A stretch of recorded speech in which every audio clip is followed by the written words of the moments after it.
Mais bon, on n'est pas forcément tous d'accord, mais c'est pas très grave.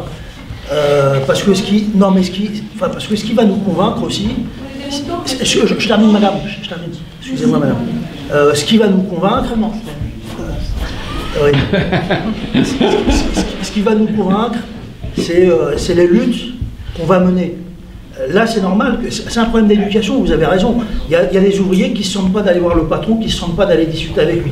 Parce qu'ils l'ont, je termine madame, excusez-moi, parce qu'ils l'ont jamais fait, parce qu'y compris des organisations syndicales ou des partis ont voulu le faire à la place des ouvriers en disant qu'ils le feraient mieux qu'eux. Donc on a des très bons négociateurs. Hein. On a des gens qui savent parler, qui parlent toute l'année, qui parlent dans les syndicats, les partis politiques, qui ont des rendez-vous à Matignon, qui ont des rendez-vous avec des patrons toutes les semaines. Il y a des discussions, il y a vraiment un dialogue social. Le problème, c'est que le dialogue social, c'est pas ça qui fait avancer. Enfin, ce dialogue social, c'est pas ça qui fait avancer les choses. Jusqu'à maintenant, ce qui a fait avancer les choses, dans le monde du travail, on parle souvent de 36, de 68 pour des grandes augmentations, pour les congés payés, etc. C'est là où les travailleurs, parce qu'ils étaient des millions, collectivement, à se bagarrer et à arracher ça des mains des patrons. Alors ça, on est une génération, on est plusieurs générations à ne pas l'avoir connu. On est quelques-uns à l'avoir connu à travers quelques grèves, mais c'était souvent des grèves défensives.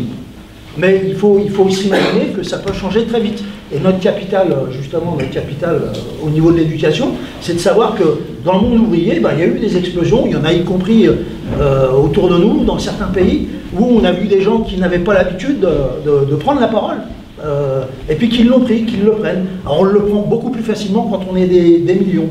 Alors ça aussi, c'est ça la conscience collective. Hein. La conscience collective, elle est difficile, la conscience d'appartenir à la classe ouvrière. Parce que la conscience d'appartenir à la classe ouvrière, ça voudrait dire maintenant, on est une classe qui perd.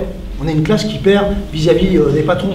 On est une classe qui est obligée d'accepter de faire des heures sup, qui est attaquée. Et puis on va de recul en recul. Donc les ouvriers, quand tu leur dis on appartient à la classe ouvrière, quelle classe ouvrière? Celle qui baisse la tête.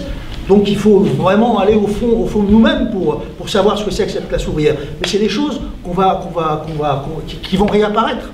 Moi je vous donnerai seulement un exemple. Vous savez, les discussions qu'on a ici sur ce que les gens sont capables de faire, ou ce qu'ils sont capables de faire ou pas, ce qu'ils ont envie de faire ou pas, dans tous les pays ils les ont. Dans tous les pays du monde, ils ont, les gens qui se posent la question de changer la société, ils ont ça en tête. Et puis des fois ils y croient pas. Alors les plus militants, ils y croient. Je vous dis le capital, etc. Je vous donne un exemple, l'Algérie. L'Algérie d'aujourd'hui et l'Algérie d'il y a 3 mois, vous savez, ce sont les mêmes. Hein. Il y a 3 mois, les jeunes de là-bas, ou les travailleurs de là-bas, ou les classes laborieuses de là-bas, c'était les mêmes qu'ici en France. Pareil. Dans la même situation que nous. Ils étaient y compris comme les gilets jaunes. Certains disaient que c'est pas possible de faire grève dans les entreprises, le patron est trop fort, donc on va dans les ronds-points. C'était la même chose. Et puis à un moment donné, qu'est-ce qui fait déborder le vase? On ne sait pas, mais en tout cas, le vase a débordé, et là, il y a beaucoup plus de choses qui se passent, et les gens se sentent beaucoup plus forts, comprennent mieux. Ils discutent entre eux, c'est déjà ça aussi. La démocratie, c'est déjà discuter entre nous. Il faut que les travailleurs discutent entre eux, c'est déjà ça. Avant de parler au patron, c'est déjà de discuter entre nous. Et ça, c'est des choses qu'on a peut-être un peu perdues, mais c'est normal, c'est avec tout ce que la copine a raconté.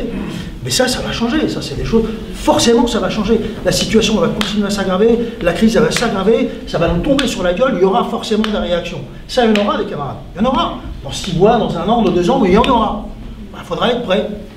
Alors nous, y compris en participant à ces élections, on est en train de préparer aussi justement ces moments-là.